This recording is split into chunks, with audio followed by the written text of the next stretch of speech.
Hello friends, आज जो video जिस टॉपिक पे मैं बनाने जा रहा हूँ, इससे हमारे जितने भी नॉन रेजिडेंट इंडियंस हैं, एनआरआईज हैं, जो हिंदुस्तान के बाहर डिफरेंट कंट्रीज़ में काम कर रहे हैं और अगर वो चाहते हैं कि हमारी अर्निंग जो है वो म्यूचुअल फंड में हमने इन्वेस्ट किया है और इन्वेस्ट करने की चाहत रख रहे हैं, तो उस म्यूचुअल फंड में इन्वेस्ट करने से जब उनको उससे जो प्रॉफिट आएगा तो उस प्रॉफिट के ऊपर उनको किस तरह से इनकम टैक्स इंडिया के अंदर पे करना होगा, इन सारी चीज़ों को मैं डिटेल में आपको बताने जा रहा हूं। तो आप इस वीडियो को टिल एंड ज़रूर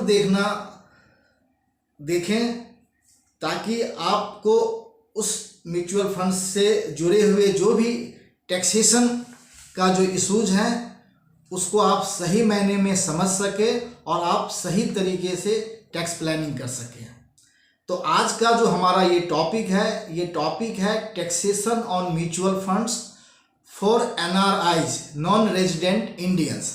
इससे पहले हमने एनआरआई के बारे में और भी वीडियोज हमने बना रखा है और हम कोशिश करेंगे कि एनआरआईज के ऊपर और जो फॉरेन कंपनीज इंडिया के अंदर ऑपरेट कर रही है तो उनके हर इशूज से रिलेटेड जो भी आपको वीडियो चाहिए हम उसके ऊपर लगातार आपको वीडियो बनाएंगे जिससे आपको ज़्यादा से ज़्यादा बेनिफिट मिल सके। तो दोस्तों, अगर आप पहली बार हमारे इस चैनल्स को देख रहे हैं तो सबसे पहले आप चैनल को सब्सक्राइब करना ना भूलें और आप बेल आइकन को बिल्कुल प्रेस करके रखें ताकि हमारी कोई भी अपकमिंग वीडियोज आती है तो उसकी नोटिफिकेशन आपके पास सही समय पे आप तक पहुंच जाए। तो आज जो हम डिस्कस कर रहे हैं म्यूचुअल फंड का टैक्स इम्प्लीकेशन एनआरआईज के पर्सपेक्टिव से क्या होता है, नॉन रेजिडेंट के पर्सपेक्टिव से क्या होता है। तो हम सबसे पहले आपको ये बता देना चाहते हैं कि जो हमारा म्यूचुअल फंड्स हैं वो म्यूचुअल फंड्स दो कैटेगरी के अंदर हम इसको समझने की कोशिश करते हैं।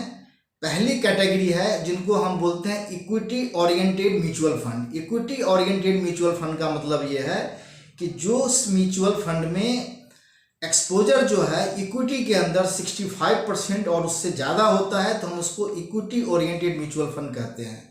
और दूसरा जो म्यूचुअल फंड है उसके अंदर इक्विटी को छोड़ के जितने भी म्यूचुअल फंड हैं, चाहे जिस भी नाम से आप म्यूचुअल फंड परचेज कर रहे हैं मार्केट में, वो सारा का सारा वो दूसरी कैटेगरी में कवर्ड हो जाएगा, जिसको हम डेट फंड कह लें, हाइब्रिड फंड कह लें, लिक्विड फंड कह लें, जो भी कह लें, दैट मीन्स कि other than equity oriented mutual funds. तो टैक्सेशंस के लिए हमें सबसे पहले ये देखना होगा कि म्यूचुअल फंड्स ये इक्विटी है या डेट फंड है।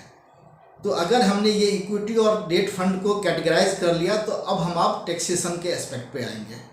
तो इक्विटी म्यूचुअल फंड के अंदर जो आपका प्रॉफिट होता है वो दो तरह के प्रॉफिट होते हैं, एक शॉर्ट टर्म बोलते हैं, दूसरे को हम लॉन्ग टर्म कहते हैं। लॉन्ग टर्म तब है अगर आपने उस म्यूचुअल फंड को कम से कम 12 महीने से ज़्यादा अगर आपने होल्ड किया तो वो लॉन्ग टर्म म्यूचुअल फंड के अंदर कवर हो जाएगा। अगर 12 महीने से कम किया है तो वो शॉर्ट टर्म के अंदर आपका कवर होगा।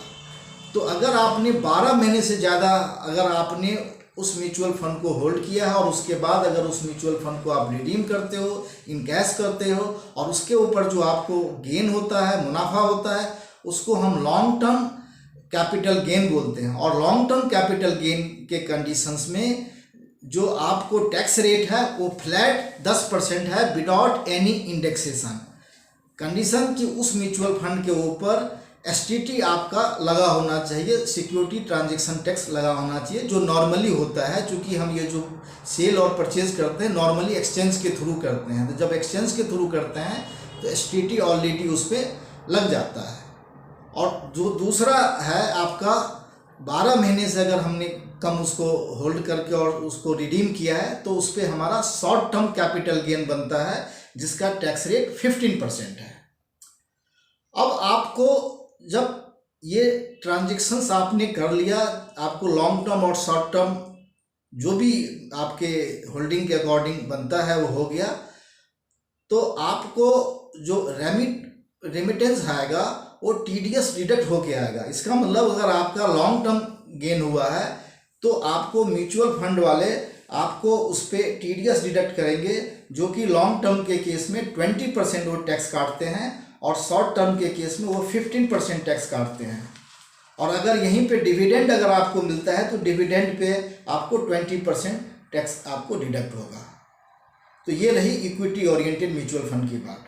अगर none other than equity oriented mutual fund है, जैसे कि डेट फंड या लिक्विड फंड है, तो उसके ऊपर टैक्स रेट क्या होगा और उसमें हम कब लॉन्ग टर्म कहेंगे और कब शॉर्ट टर्म कहेंगे। तो यहाँ पे थोड़ा सा लॉन्ग टर्म और शॉर्ट टर्म का डेफिनेशन भी चेंज हो गया है। पहले वाले में आपने देखे थे कि लॉन्ग टर्म के लिए 12 महीने से ज़्यादा होना चाहिए, जबकि डेट फंड के अंदर 12 महीने की पीरियड को बढ़ा करके 36 मंथ कर दिया। इसका मतलब अगर 3 साल से ऊपर अगर आप होल्ड करेंगे तभी आपका लॉन्ग टर्म होगा, 3 साल के नीचे करते हैं तो शॉर्ट टर्म होगा।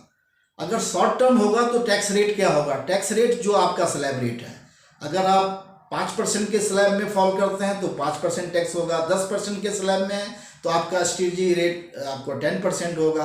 तो ये स्लैब के according short term capital gain के ऊपर टैक्स होगा। लेकिन जो लॉन्ग टर्म है, लॉन्ग टर्म के ऊपर आपका 20% टैक्स होगा। लेकिन यहाँ पर एक बेनिफिट आपको दे दिया गया है, वो है इंडेक्सेशन का, कि जब आप लॉन्ग टर्म कैपिटल गेन आप वर्कआउट करेंगे तो आपको इंडेक्सेशन की भी यहाँ पे बेनिफिट मिल जाएगा, जो कि पहले वाले में आपको नहीं मिल पा रहा था। और एक चीज़ ज़रूर ध्यान रखिए, अगर अनलिस्टेड शेयर्स हैं, अनलिस्टेड हैं, तो आपको लॉन्ग टर्म का रेट 10% ही होगा, राइट। और उसमें आपको ये 10% के बेनिफिट्स आपको मिल जाएंगे। और यहाँ पे टीडीएस रेट का भी चेंज हो रखा है। अगर डेट ओरिएंटेड म्यूचुअल फंड में अगर किसी भी तरह का गेन होता है तो जो भी म्यूचुअल फंड आप रिडीम करेंगे वो म्यूचुअल फंड की रिस्पॉन्सिबिलिटी है कि उस रिमिटेड अमाउंट पे आपका एक टीडीएस डिडक्ट करें। तो वो जो टीडीएस का रेट है शॉर्ट टर्म के केस में वो 30% डिडक्ट करेगा, लॉन्ग टर्म के केस में 20% करेगा, अगर वो लिस्टेड है, और अगर अनलिस्टेड है तो वो 10% आपको डिडक्ट करेगा। तो ये आपके म्यूचुअल फंड से रिलेटेड आपकी जो भी जानकारी थी कि आप जब म्यूचुअल फंड के अंदर इन्वेस्ट करते हो, इसको रिडीम करते हो, तो आपको किस तरह से इंडिया के अंदर टैक्स देना होता है और हमारा यहाँ पे टैक्सेशन सिस्टम क्या है। फिर भी अगर आपके पास कोई क्वेरीज हो, किसी भी तरह का आपके मन में सवालात हो, तो not to hesitate to mention in our comment box, and if you definitely benefited with this video, तो not to forget to like this video। और अगर आपको लगे कि आपके फ्रेंड्स और आपके रिलेटिव्स को भी ये वीडियो बेनिफिशियल्स हैं तो आप उनको शेयर भी कर सकते हैं, फॉरवर्ड भी कर सकते हैं, और हमारे YouTube चैनल को ज़रूर सब्सक्राइब कर रखें। Thank you very much.